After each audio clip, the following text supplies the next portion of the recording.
Saat hari cerah seperti biasanya, bercanda ria tak ada rasa. Kami melihat benda ajaib melayang, namun seketika One, two, three, four. Benda meledak, kami berubah, seperti mimpi. Apa yang kita hadapi? Tenang kawan, ayo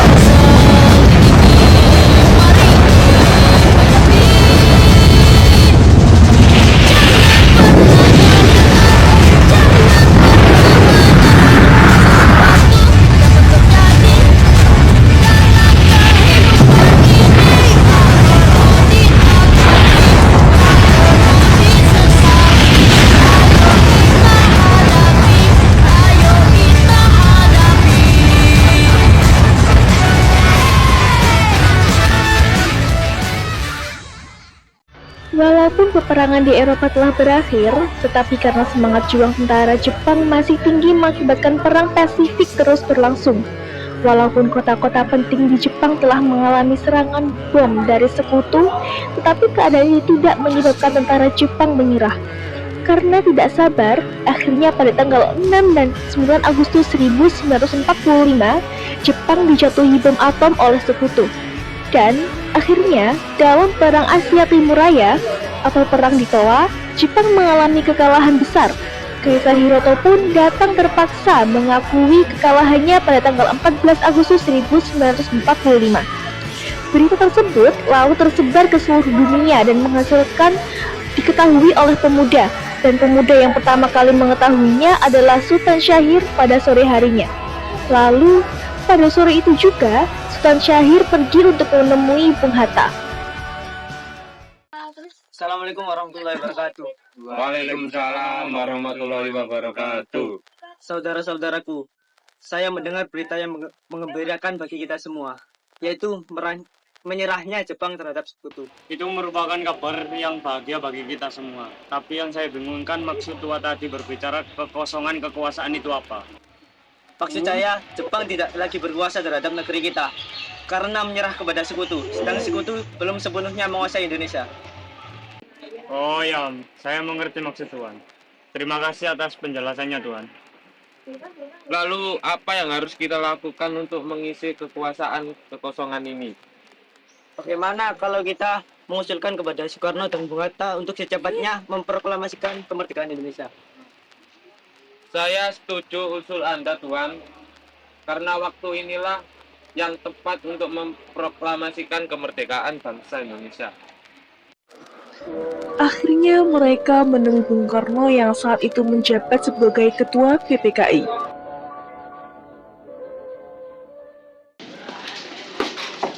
Assalamualaikum. Waalaikumsalam, ada apa ya? Apakah gubernurnya ada? Saya mau bicara. Ada, silakan masuk ke dalam.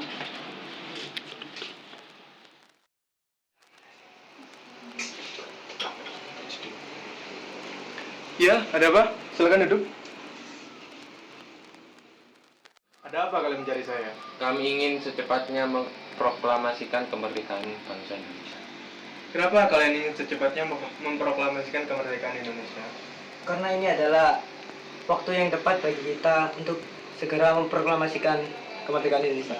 Apa kalian tidak takut dengan militer Jepang yang ada di Indonesia? Yang jelas kami ingin secepatnya memproklamasikan Indonesia. Apa ini tidak tergesa-gesa? Sedangkan kebenaran berita tentang Jepang yang menyerah kepada sekutu belum tentu benar. Jadi usulan kami belum dapat disetujui. Tapi saya yakin bahwa berita tersebut benar adanya. Nanti saja kita bicarakan lebih lanjut dengan PPKI. Mungkin pembicaraan ini kita cukupkan saja karena sudah malam. Sebelumnya kami ingin meminta maaf. Tidak apa, silakan.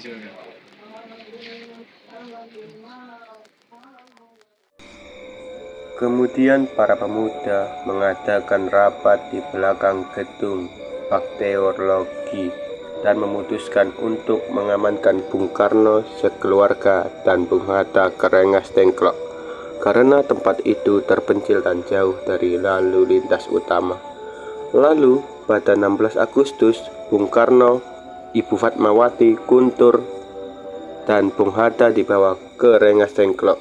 Sepertinya Bung Karno dan Bung Hatta tidak menerima usul kita tentang mempercepat proklamasi Indonesia. Betul. Bagaimana solusinya ini, Bung? Aku mempunyai saran. Bagaimana kalau mereka berdua diasingkan? Itu apa diasingkan?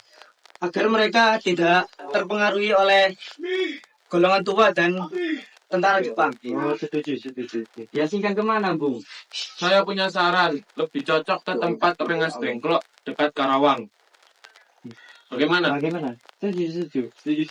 Ya udah, ayo sekarang ayo.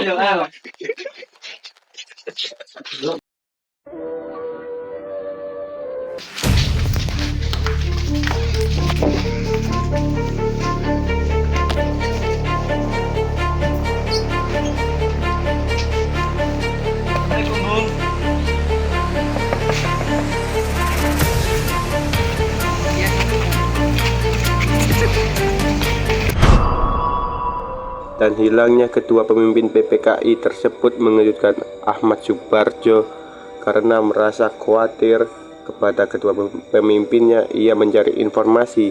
Akhirnya ia mengetahui bahwa Bung Karno, Bung Hatta berada di luar kota, yaitu Rengas Dengklok. Ia segera meminta kepada pemimpin PETA dan pejuang pemuda tersebut untuk mengantarkannya ke Rengas Dengklok. Bisakah Anda mengantarkan saya menemui Bung Karno dan Hatta? Apa jaminan dari tersebut? Saya akan menjamin proklamasi yang diumumkan besok, tanggal 17 Agustus 1945. Ya, saya akan menjaminnya. Baik, saya akan mengantarkan Anda.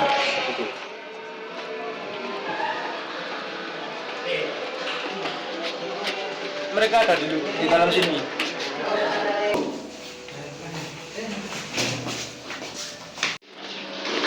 Ada apa kalian kesini?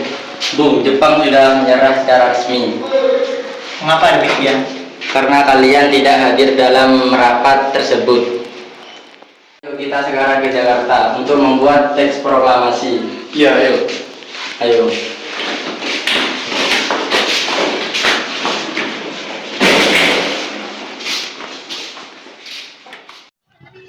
Akhirnya, mereka sepakat untuk kembali ke Jakarta malam itu juga. Dan malam itu juga, mereka mengumpulkan anggota PPKI dan pemimpin kelompok pemuda untuk membicarakan persiapan proklamasi. Mereka melakukan pembicaraan di kediaman Laksamana Maeda.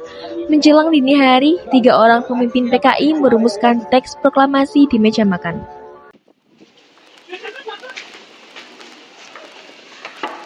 Permisi. Ada apa saudara-saudara datang kemari? Kami di sini ingin meminjam tempat untuk merencanakan teks proklamasi. Oh, kalau begitu silakan masuk.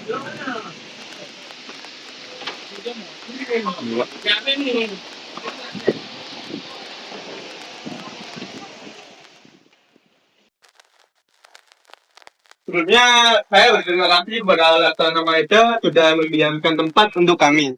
Dan tenang hati Pak Soekarno. Ya, alasan kami datang kemari adalah untuk menyusun naskah proklamasi. Apakah ada masukan dari pemuda-pemuda?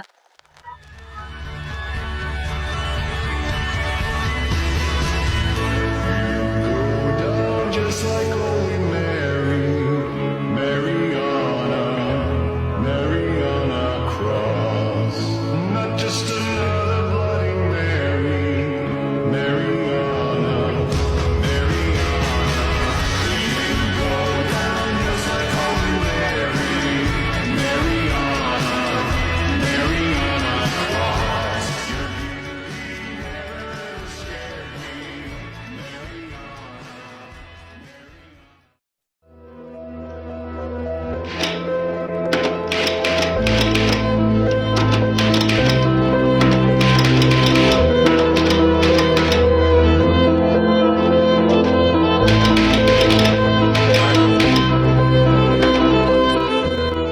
Pada hari Jumat 17 Agustus 1945, rakyat berbondong-bondong menuju lapangan Ikada. Namun, tak sedikit yang berbalik menuju kediaman Bung Karno.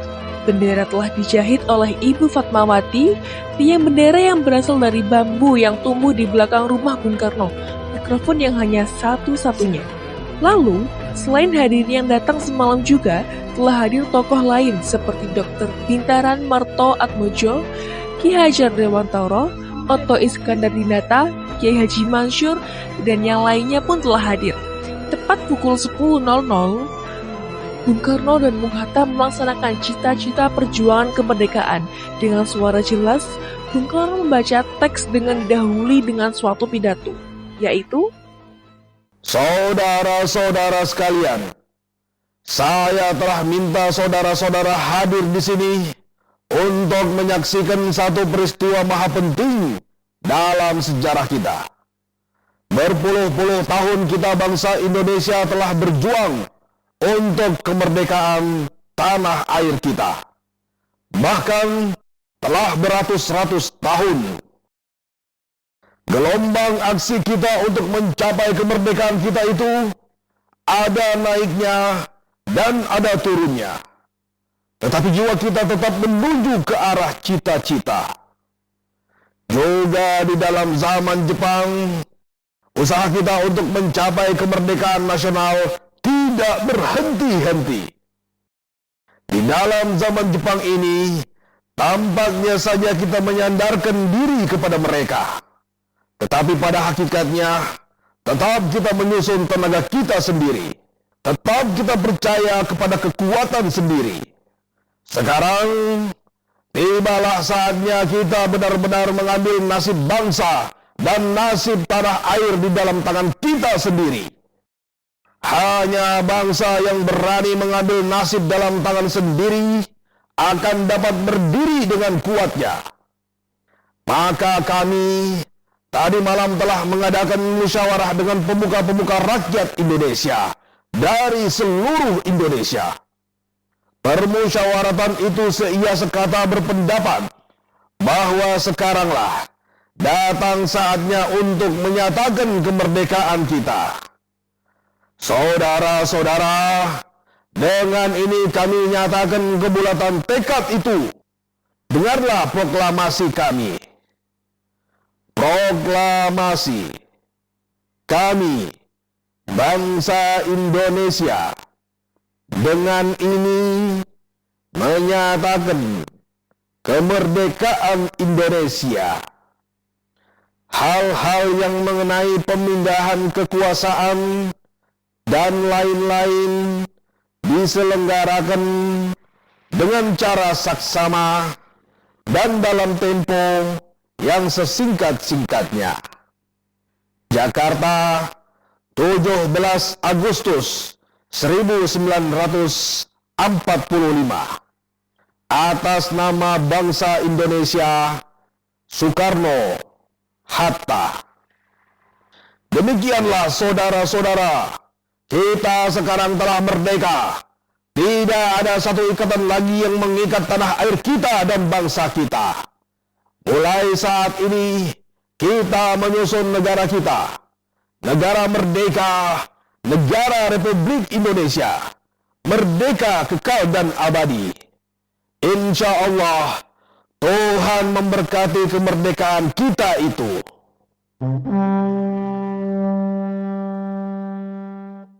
Berkibarlah bendera negeriku, berkibar